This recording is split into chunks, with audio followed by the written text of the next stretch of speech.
नमो नारायण। जय गौ माता, वंदे मातरम। भारती को प्रणाम और हृदय से ओम शम शनिश्चराय नमः। प्रिय मित्रों और साथियों, प्रेम जीवन का एक ऐसा अनुभव है जो मनुष्य को कभी पराजित नहीं होने देता है, हारने नहीं देता है। और घृणा एक ऐसा अनुभव है जो इंसान को कभी जीतने ही नहीं देता है। अभी आप पे निर्भर करता है कि आप हारना चाहते हैं, जीतना किसे अपनाते हैं, प्रेम या घृणा को, ये देख लीजिएगा। नमो नारायण। प्रिय मित्रों और साथियों, कैसे हैं आप सभी लोग? आशा करता हूं शनि भगवान की कृपा से आप सब परिवार सकुशल होंगे। शनि भगवान आपकी रक्षा करे और आपका जीवन खुशियों से भरा रहे। प्रभु के चरणों में मेरी प्रार्थना। मेरे आराध्य देवादिदेव शनिदेव धर्म कर्म गति ज्ञान भक्ति सत्य करुणा साधना के देवता है। श्री शनिधाम शनि तीर्थ चित्र असोला फतेहपुर बेरी में अद्भुत है उनका निवास। पधारिए, करिए शनि भगवान के दर्शन, पूजन, तेलाभिषेक, संपूर्ण कष्टों से छुटकारा। मेरे आराध्य है और मेरे घर में बैठे, और घर तो उनका सबका है भाई, सबका घर उनका ही घर है। तो स्वागत है शनिधाम में आपका। आपके सामने मेष राशि के लिए मार्च 2022 का महीना कैसा रहेगा, इस विषय को लेकर उपस्थित हुआ। मार्च का महीना मेष राशि वालों के लिए नक्षत्र गणनाओं के हिसाब से कैसा रहेगा, इसके साथ ही ग्रह नक्षत्रों की राशि परिवर्तन से किस क्षेत्र में क्या परिवर्तन मार्च में मिलेगा, इस विषय पर बात करूंगा। धन, परिवार, नौकरी, कामकाज, कैरियर, स्वास्थ्य, समाज के हिसाब से नक्षत्र गणना क्या संकेत दे रही है मार्च के महीने में, विस्तार से इस विषय पर चर्चा करूंगा। मित्रों और साथियों, मार्च का महीना क्या दे रहा है लाभ या फिर आ रही है चुनौतियां, इस विषय पर आऊं उससे पहले देख लेते हैं ग्रह नक्षत्र गणनाएं क्या संकेत दे रही है। मेष राशि वालों के लिए राशि अधिपति मंगल लगन और अष्टम भाव का स्वामी होकर शनि, शुक्र, चंद्रमा और बुध के साथ रोचक नामक पंच महापुरुष योग के साथ दसम भाव में संचरण कर रहा है। मित्रों साथियों, शनि स्वयं अपनी राशि में दसम भाव में, यानी सस नामक पंच महापुरुष योग। तो मेष राशि वालों के लिए दो पंच महापुरुष योग स्थापित हो रहे, एक मंगल का रोचक नामक और दूसरा शनिदेव का शस नामक पंच महापुरुष योग। सूर्य और बृहस्पति के साथ कुंभ राशि 11वें भाव में। 14 मार्च को सूर्य कुंभ राशि से मीन राशि में प्रवेश करेंगे 12वें भाव में। राहु वृषभ राशि दूसरे भाव और केतु वृश्चिक राशि 8वें भाव में संचरण कर रहे हैं। मेष राशि वालों के लिए मार्च के माह में प्रारंभ में दसम भाव में पंचग्रही योग बन रहा है। 6 मार्च को बुध कुंभ राशि 11वें भाव में संचरण करेंगे। 24 मार्च को बुध मीन राशि 12वें भाव में संचरण करेंगे और माह के अंतिम दिन यानी 31 मार्च को शुक्र कुंभ राशि 11वें भाव में प्रवेश करेंगे। ये ग्रह योगा योग है, ये गणनाएं थी और इस गणनाओं के आधार पर मार्च का महीना मेष राशि वालों के लिए क्या संकेत दे रहा है, आपके सामने अपना अनुभव, अपना आंकलन लेकर उपस्थित हूं। नक्षत्र गणनाओं के हिसाब से मेष राशि वालों के लिए मार्च का महीना पहले की अपेक्षा राहत भरा रहेगा। राशि अधिपति मंगल और शनि मेष राशि वालों के लिए रोचक और शस नामक पंच महापुरुष योग बना रहे। व्यवसाय, नौकरी, कामकाज के दृष्टिकोण से मार्च का महीना पूर्णतः लाभ और सफलता का संकेत दे रहा है। मार्च माह में आर्थिक पक्ष सुदृढ़ होगा, धन की प्राप्ति होगी, व्यवसाय में अच्छे परिणाम प्राप्त होंगे। विद्यार्थियों को शिक्षा के दृष्टिकोण से थोड़ी सी मेहनत जरूर है, परंतु तकनीकी क्षेत्र उच्च शिक्षा में अध्ययनरत विद्यार्थियों को अच्छी सफलता मिलेगी। भाग्य आपके पक्ष में करवट लेगा और धन संबंधी मसले हल होंगे। पारिवारिक दृष्टिकोण से इस महीने आप भाग्यशाली रहेंगे। ये मोटा मोटा है। अब विस्तार से मैं बात करूंगा कि मेष राशि वालों के लिए शिक्षा, कैरियर, कारोबार, कामकाज, परिवार, समाज और स्वास्थ्य के हिसाब से नक्षत्र गणनाएं क्या संकेत दे रही है। सबसे पहले विद्यार्थी और युवाओं के लिए शिक्षा पे आ रहा हूं। विद्यार्थी और युवाओं के लिए 11वें भाव में विराजमान बृहस्पति की सप्तम पूर्ण दृष्टि पंचम भाव से है। पंचम भाव शिक्षा का है, तो विद्यार्थी और युवाओं को शिक्षा और कैरियर में शुभ फलों की प्राप्ति होगी, पढ़ाई में रुचि बढ़ेगी। शिक्षा और कैरियर के क्षेत्र में कड़ी मेहनत, कठिन परिश्रम का पूर्ण लाभ प्राप्त होगा और शिक्षा और कैरियर के क्षेत्र में व्यर्थ के भटकाव से मुक्ति मिलेगी। उच्च शिक्षा में अध्ययनरत विद्यार्थियों के लिए विशेष रूप से तकनीकी क्षेत्र, computer, mass communication, electronic, multimedia और शोध से जुड़े विद्यार्थियों के लिए यह समय इस बात का संकेत दे रहा है कि प्रयास का और परिश्रम का फल आपको प्राप्त होगा। जो युवा प्रतियोगी परीक्षाओं की तैयारी करें उनके लिए नक्षत्र गणना लाभ और सफलता का संकेत दे रही। नमोनन। और बात करेंगे अब कामकाज, कारोबार और कैरियर और आर्थिक परिस्थितियां। मार्च के महीने में राशि अधिपति मंगल के रोचक नामक पंच महापुरुष योग में विराजने के कारण कैरियर, कारोबार और नौकरी में मान सम्मान और यश में बढ़ोतरी होगी। सरकार से लाभ मिलेगा, आर्थिक स्रोतों में वृद्धि होगी, आर्थिक स्थिति मजबूत होगी। बृहस्पति की नवम पूर्ण दृष्टि सप्तम भाव में होने के कारण बृहस्पति की नवम पूर्ण दृष्टि और दसम भाव में मंगल दिग्बली रहता है। तो मार्च के महीने में शनिदेव सस नामक पंचमहापुरुष योग, मंगलदेव रोचक नामक पंचमहापुरुष योग और बृहस्पति की नवम दृष्टि सप्तम भाव पर, तो कारोबार, कामकाज, नौकरी के लिहाज से समय अच्छा रहेगा। आपको मनोवांछित सफलता प्राप्त होगी, पिछली समस्याओं से राहत मिलेगी, मनोबल मजबूत होगा। कार्य क्षेत्र में आपको कई प्रकार की नई भूमिका और नई जिम्मेदारी का संकेत भी नजर आ रहा है। यह गोचर आपको अत्यंत बड़े लोगों से संपर्क बनाने का संकेत दे रहा है और लाभ भी मिलेगा। भविष्य में ये संबंध आपके बहुत लाभकारी रहेंगे। मित्रों का पूर्ण सहयोग प्राप्त होगा। आसपास की दूरी की यात्राओं का संकेत भी नजर आएगा। आसपास या थोड़ा बहुत दूर भी कारोबार या कैरियर संबंधी नौकरी भी के चलते आपको यात्रा भी करनी पड़ सकती है। देश विदेश से कारोबारी संबंध बनेंगे। एक्सपोर्ट और इंपोर्ट के काम में लाभ की संकेत नजर आ रहा है।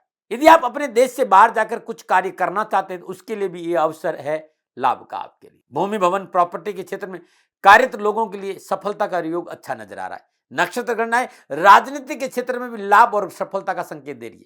यदि आपकी जन्मकुंडली में शनिदेव अनुकूल विराजमान है, स्वराशि में है, उच्च राशि में है, मित्र राशि में है या लगन या त्रिकोण में विराजमान है, तो शनिदेव इस बात का संकेत दे रहे कि राजनीतिक वर्चस्व बढ़ेगा। स्टॉक मार्केट, ट्रेडिंग के क्षेत्र में सफलता मिल सकती, लेकिन अनुभवी लोगों का सहारा जरूर लीजिएगा। दसम भाव में विराजमान मंगल चतुर्दशी लगन भाव में विराजमान स्वराशि मेष को देख रहे हैं। साहस और उत्साह में वृद्धि होगी, मान सम्मान, यश में बढ़ोतरी होगी।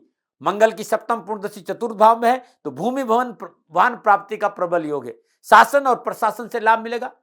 यदि आप नौकरी में हैं तो नक्षत्र गणना इस बात का संकेत है कि एक से अधिक आय स्रोतों का लाभ आपको मिलेगा। कैरियर के दृष्टिकोण से मार्च का महीना आपके लिए महत्वपूर्ण रहेगा और जॉब संबंधी समस्याओं से छुटकारा मिलेगा। नौकरी में अनुकूलता आएगी, कार्य क्षेत्र में वर्चस्व बढ़ेगा, कैरियर में गति मिलेगी और कारोबार में सफलता मिलेगी। रोजगार संबंधी परेशानी से मुक्ति मिलेगी। लाभ प्राप्ति के बेहतर मौके आपको मिलेंगे, परंतु बहुत जरूरी है यदि आप नौकरी में है तो नौकरी परिवर्तन नहीं करें। आय के अतिरिक्त साधन उपलब्ध होंगे, पुराना कोई रुका हुआ धन मिलेगा, पुश्तैनी संपत्ति का लाभ का संकेत, उच्च पदों पर आसीन व्यक्तियों के साथ अच्छे संबंध, ज्वेलर है, आर्किटेक्ट है, इंश्योरेंस है, कंप्यूटर में है, आईआईटी में है या टेक्नोलॉजी से संबंधित है या प्रिंट मीडिया, वकालत या न्यायालय से जुड़े हुए हैं, तो नक्षत्र गणना इस बात का संकेत है कि आपकी निर्णय क्षमता यदि मजबूत है तो सफलता आपका दामन चूमेगी। निर्णय क्षमता कमजोर नहीं होने दे। स्वाभिमान का अवश्य ध्यान रखें और अहंकार और अत्यधिक आत्मविश्वास से भी बच के रहेंगे तो नक्षत्र गणना लाभ का संकेत दे रही है। नमूना बात करते हैं परिवार की। दूसरे भाव में शुक्र की राशि में राहु का संचरण इस बात का संकेत दे रहा है कि इस महीने पारिवारिक सुख शांति के लिए वाणी पर संयम बहुत जरूरी है। बिन सिर पैर की बातें नहीं करे, कोई इस तरह की बातें नहीं करे जिससे कि परिवार में कलह हो। अपनों से संवाद करते समय शब्दों का चयन शालीनता से होना चाहिए, अन्यथा पारिवारिक कलह की संभावना नजर आ रही। खर्चों पर अंकुश रखें। दूसरे और सप्तम भाव का स्वामी शुक्र दसम भाव में चतुर्ग्रही योग में संचरण कर रहा है। सुख समृद्धि में वृद्धि होगी। भौतिक सुख साधनों के साथ साथ अपनों के साथ घूमने फिरने का मौका भी मिलेगा। शुक्र की अनुकूलता की वजह से पारिवारिक वातावरण अनुकूल रहेगा। वैवाहिक जीवन में पूर्ण सफलता और शांति का संकेत है, परंतु नक्षत्र गणना इस बात का संकेत दे रही कि वाणी पर संयम रखे और परिवार को साथ लेकर चलेंगे तो और अधिक लाभ मिलेगा। खर्चों पर काबू रखे। कानूनी मसलों से अपने आप को दूर रखना बहुत जरूरी। इस समय शत्रु आपको नुकसान नहीं पहुंचाए, यह प्रयास आपको करना चाहिए। क्योंकि राहु दूसरे घर में तो अनावश्यक मानसिक हलचल है, थोड़ा सतर्क रहे। परंतु भाई बहनों को स्वास्थ्य को लेकर थोड़ी सी समस्या मुझे नजर आ रही, इसको आप जरूर देखें। वैवाहिक जीवन अच्छा रहेगा। पति पत्नी में तालमेल बहुत अच्छा रहेगा। फिर भी जीवन साथी के साथ संबंधों में कटुता नहीं आए, इस बात का ख्याल आपको रखना पड़ेगा। नमूना बात करते हैं स्वास्थ्य की। स्वास्थ्य के दृष्टिकोण से मार्च का महीना मेष राशि वालों के लिए मिला जुला रहेगा। कोई पुरानी बीमारी है तो चिकित्सा में लापरवाही नहीं करें। मौसम बदल रहा है, अब सर्दी से गर्मी में प्रवेश कर रहे हैं तो थोड़ा सा मौसमी बीमारियों को लेकर सावधानी अपेक्षित है। मानसिक तनाव को अपने ऊपर हावी नहीं होने दे। 14 मार्च के बाद समय स्वास्थ्य को लाभ और सफलता का संकेत दे रहे हैं। यह था मेष राशि वालों के लिए विस्तार से मार्च 2022 का महीना कैसा रहेगा मेरा आंकलन। उपाय क्या करें? हर रोज प्रातःकाल नित्य कर्मनियों स्नान उपरांत मेष राशि वालों को भगवान शनिदेव और बृहस्पति देव के बीज मंत्र का जाप करना बड़ा शुभ रहेगा। ओम शम शनिश्चराय नमः और ओम ग्राम ग्रीम ग्राम श गुरुवे नमः। ये इन 2 बीज मंत्र का जाप करेंगे तो मेष राशि वालों के लिए उत्तम रहेगा।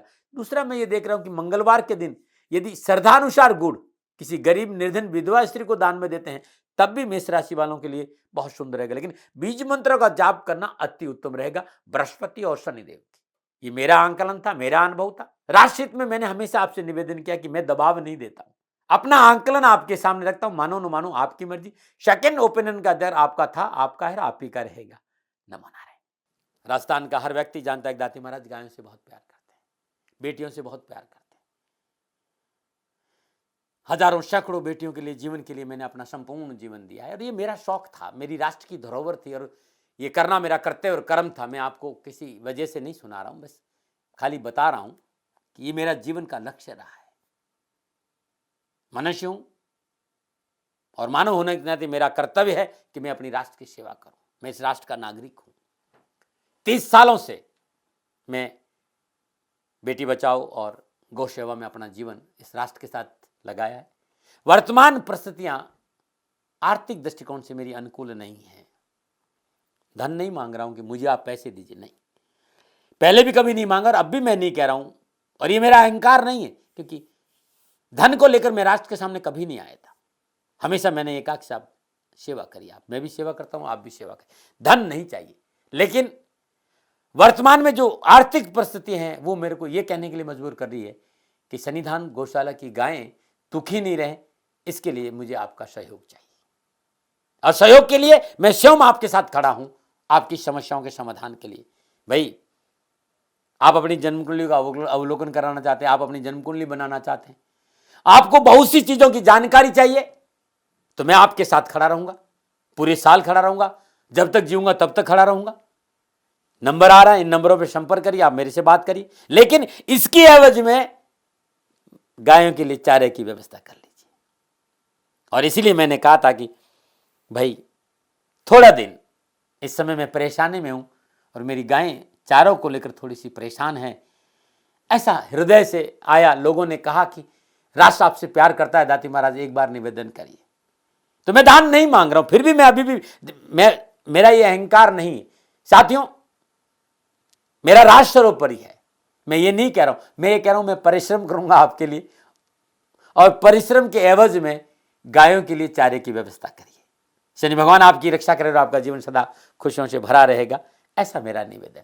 और वे लोग जो सक्षम है, सामर्थ्यवान है और जिन्हें दाती महाराज के ज्योतिषीय समाधान की आवश्यकता नहीं, तो उनको मेरा प्रणाम। क्योंकि बहुत से लोगों को मैंने देखा है पिछले 1 महीने में, लगभग 20 से 25-50 लोग ऐसे भी हैं जिन्होंने शनिधाम गौशाला में 2100 रुपया चारा कर दिया है। मैं उन सब के प्रति अपना आभार प्रकट करता हूं और ये सहयोग में जीवन भर याद रखूंगा। मित्रों, समय ऐसा है कि मेरी परिस्थिति आर्थिक दृष्टिकोण से अनुकूल संकेत नहीं दे रही है, इसलिए मैंने राष्ट्र से कहा कि सन्निधान गौशाला में परेशानी नहीं चाहिए। सरकार सपोर्ट कर रही है, अपनी सीमाओं में रहते हुए जो सरकार करती है, लेकिन उससे पूरा नहीं पड़ता है, ये आप भी जानते हैं। शासन की अपनी एक सीमा है और अपनी मर्यादा है, और शासन के पास और बहुत से काम है। लेकिन फिर भी मैं आप सभी का धन्यवाद देते हुए हृदय से पुनः एक बार निवेदन करना चाहता हूं कि आपको लगता है कि दाती महाराज के साथ सन्निधाम गौशाला में खड़ा रहना है, तो नंबर है, जरूर सहयोग करें। मेरा कोई दबाव नहीं है, प्रार्थना थी। ओम नमो नारायण। ओम नमो।